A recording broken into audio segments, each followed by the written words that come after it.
Young generations are getting crushed and it's changing our economies. Although the economy is improving and people are becoming more optimistic, many still believe that the economic wounds will have a long-term impact. According to a new Pew Research Center survey, most respondents in 17 countries, including the United States, believe that children will be worse off financially than their parents. Be sure to keep watching until the end to get to know why young generations are crushed and how they will affect the economy.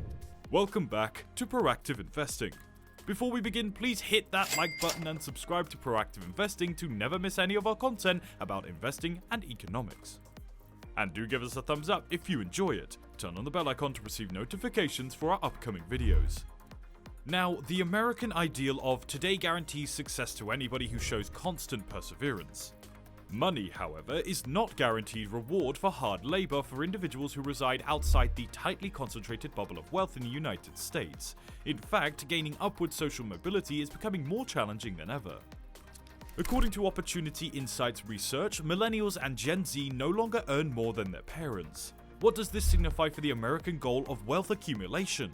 When you consider stagnant wages, mounting student loan debt, persistent racial and economic oppression, and other factors that make it difficult to get ahead, it's not surprising that today's young adults make it just as much as their parents and their grandparents.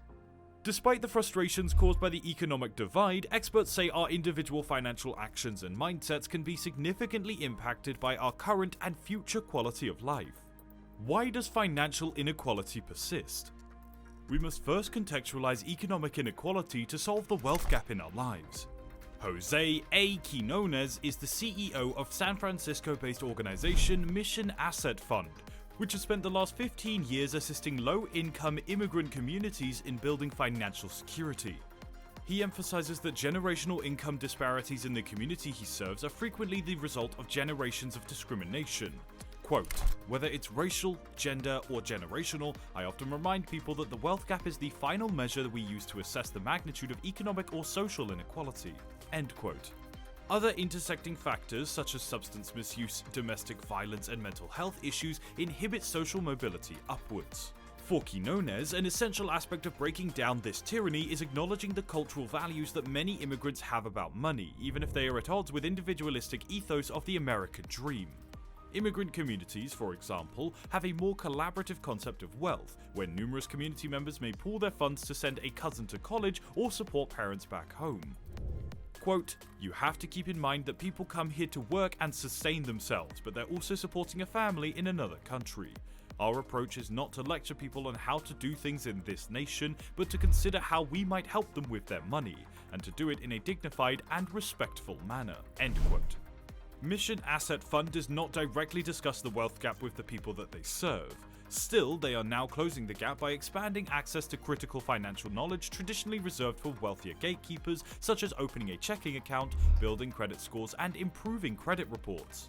If you're enjoying so far, please subscribe to the channel and press the bell icon for more investment-related content. Money mindsets, then and now.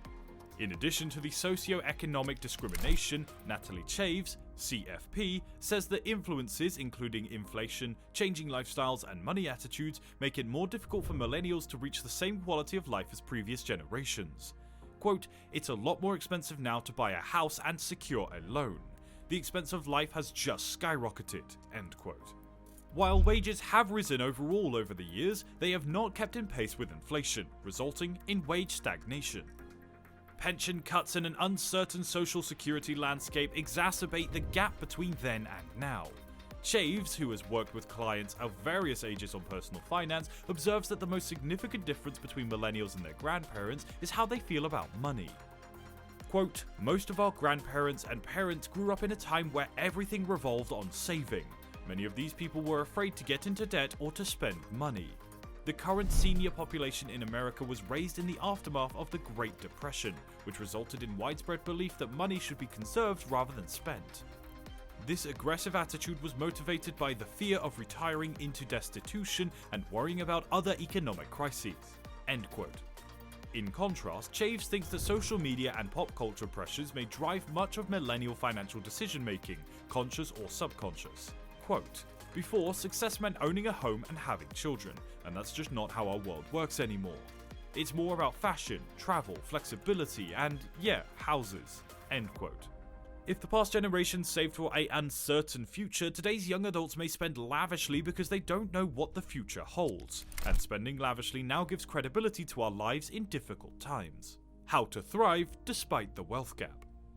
Wealth inequality in America might feel dismal, fearful, and irritating, but changing our perspective on and approach to financial successes can help us overcome these obstacles. Surprisingly, how immigrant communities regard money as a shared asset rather than something to be hoarded individually may be more in line with the original American dream than most people know. According to Yale University economist Robert J. Shiller in the New York Times, the earliest mention of the American dream was a moral principle. The idea that each person could achieve their highest potential and, as a result, be seen as the most authentic expression of themselves, regardless of income or assets. And the American dream, as described by James Truslow Adams in The Epic of America in 1941, has little to do with worldly goods. Instead, it was a forward-looking statement that conveyed modesty about existing success in extending respect and equal opportunity to all people, a trajectory to a positive future, a model for the United States, and a model for the entire world. Instead of using our parents' or grandparents' financial histories as a barometer of our success, considering human potential as something that exists collectively beyond cash and materialism is a more fruitful endeavor. This concept can also help alleviate some of the shame and self-blame imposed by the modern interpretation of the American dream, emphasizing that poverty and wealth accumulation are merely the result of personal choices. If you're enjoying the video so far, don't forget to like and tell us how you would solve this problem in the comment section below. Set goals. Once you've accepted that a generational wealth disparity in either direction is the product of numerous complicated forces that transcend time and personal agency, you can start channeling your financial worries into strategic action. Rather than fretting about potential financial problems, think about how much better you'll feel once you understand where your money is coming from and where it's going. Do you want to make a retirement plan? Do you consider purchasing a home? Are you wanting to travel the world?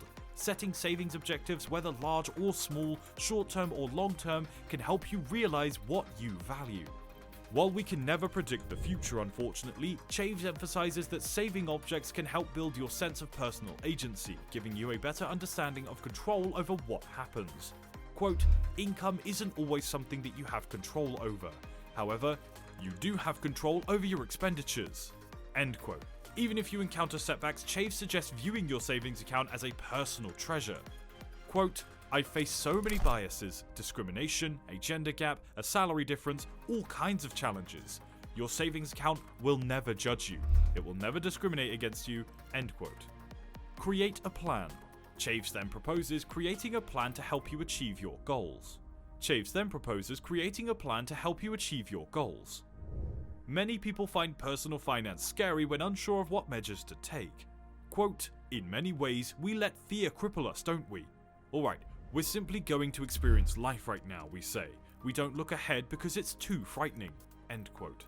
Making a plan for your future goals is essential in dealing with fear-based decision-making, which can lead to extreme saving or excessive spending, both of which can be detrimental in their own right. Take action. The next step is to then take action. If you wish to save for a house, you can decide to set aside a certain amount of money each month for that purpose. Set up an automated withdrawal or a monthly calendar reminder to ensure that you get it. Chaves advises paying yourself first, which means investing in your ambitions before spending money on anything else. What is the essential lesson to be drawn from the frustrations of economic inequality? Balance. While saving for the future is necessary, investing in your community and your present joy is just as important. Too much of either extreme can lead to an unhealthy relationship with money and yourself. We all confront pressure about how much money we make, whether attempting to live up to the expectation of exceeding our parents' quality of life or compensating for the possibilities our parents didn't have. And with that all said, that concludes today's video. Comment down your thoughts below, and as always, subscribe, hit the bell icon, and thanks for watching us here at Proactive Investing. We will see you in the next video.